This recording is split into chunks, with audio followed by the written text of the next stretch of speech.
In the Bible, in Proverbs 11:25, it says, "The generous will prosper, and those who refresh others themselves will also be refreshed." When we are generous, when we give, when we do for others, we are refreshed. The same way we refresh others, we will be refreshed as well. In my new book, Sacred Civic Action, Quick Guide to Engaging in Civic Life, I aim in the book to blend spiritual principles with civic responsibilities, to educate, engage, and empower people to take civic action. When we take civic action, when we do our part, when we are generous, when we give, when we serve, we prosper. And when we refresh others, we ourselves are refreshed. So Sacred Civic Action is much more than a book. It is a philosophy that I embrace. I live my life by serving, by taking action, by taking civic action. Taking civic action means that we are taking steps. We are doing our part to have a positive impact, to influence our communities. And when I speak of communities, I'm talking about our families. I'm talking about the people that we are connected to, who we go to work with, who we go to school with, who we go to church with, in our culture. And when we serve one another, when we take civic action, we influence those that are around us. And guess what? The good news is the generous prosper. When we refresh others, we ourselves are refreshed. It refreshes us to serve one another. It refreshes us to serve in a way where we are having a positive impact on the people that's closest to us. And you know, I think a lot of times we get frustrated because there are so many problems in the world. There is so much going on in the world, and we just don't know where to start. We don't know where to start. But you don't have to stress out worrying about all the problems in the world. How can you make a difference? Because there are so many problems in the world. All you need to do is just choose one. What is it that you're passionate about? Is it education? Is it children? Is it animals? Is it the environment? Is it voting rights? That's something that I care deeply about. You know, just choose one cause, one issue that you care about. And like Michelle Obama said when she gave her speech at the DNC, do something. Do something. Whatever it is, do your part to contribute to making a positive impact in the world. So that's what Sacred Civic Action is all about. And I hear the conversations about, you know, we shouldn't be talking about politics in the church. There should be a separation of church and state.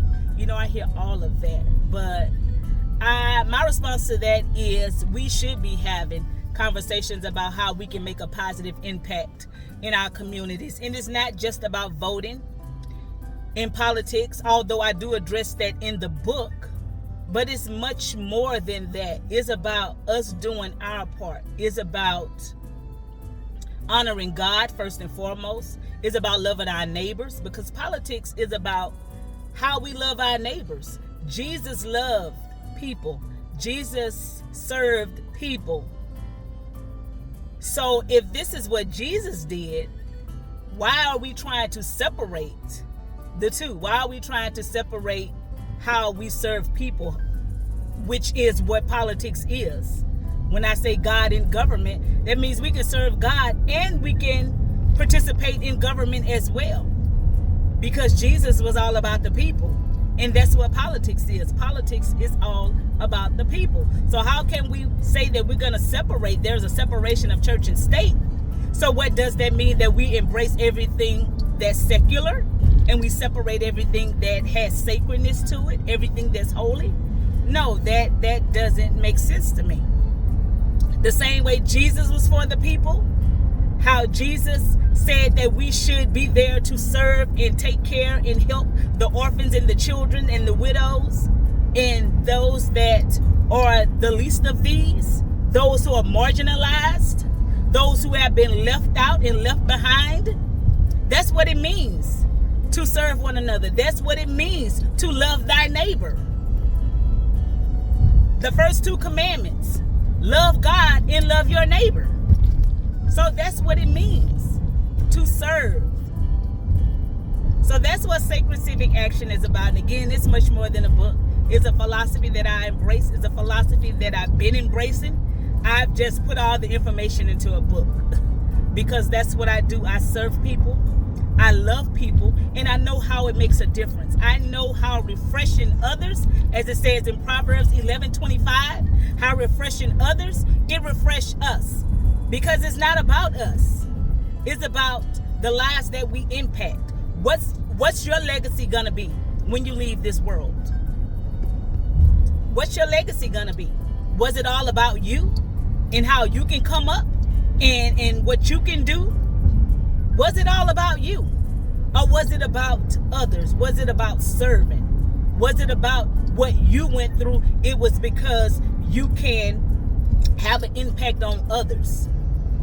Okay? So Sacred Civic Action, Quick Guide to Engaging in Civic Life. That's my new book that was just released. You can get a copy of it. You can go to my website, www.allthingscynthiayoung.com, and you can get your copy of it.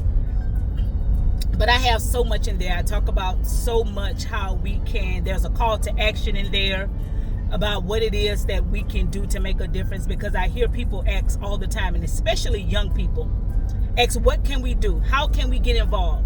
There's numerous ways you can get involved. And so I share some of those ways in the book. And one call to action that I have in there is participating in research. That's very important that we participate in research, especially as African Americans, people of color, Black people. It's so important that we participate in research, because that's how we discover new information.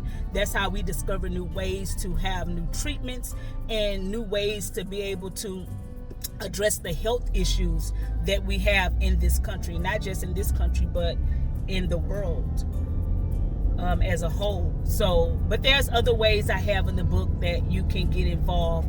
But Sacred Civic Action, Quick Guide to Engaging in Civic Life. I hope you would get your copy of the book. I know that it's going to be helpful. I know that something in there is going to, resonate with you. And if you are that person that wants to be involved, want to make a difference in your community, and again, your community, not just talking about those are outside your family. I'm talking about your family. I'm talking about people that you are connected to. People you go to school with, you work with, you go to church with. That's what I'm talking about. That's community. Okay? So you can get the book again. It's also available. You can get it on Amazon. You can go to the website, get a copy. You go to Amazon, you go to Barnes & Noble, and there's a copy. And I also have 2 book signings coming up. The first one is September 7th. Saturday, September 7th at Barnes & Noble, Perkins Row location, and on September 15th at the main library, East Baton Rouge Main Library on Goodwood. So you can get a copy there. I'm sorry, not get a copy. You can attend the book signing that I have there. So 2 book signings that's coming up. So all right, talk to y'all soon. Love y'all.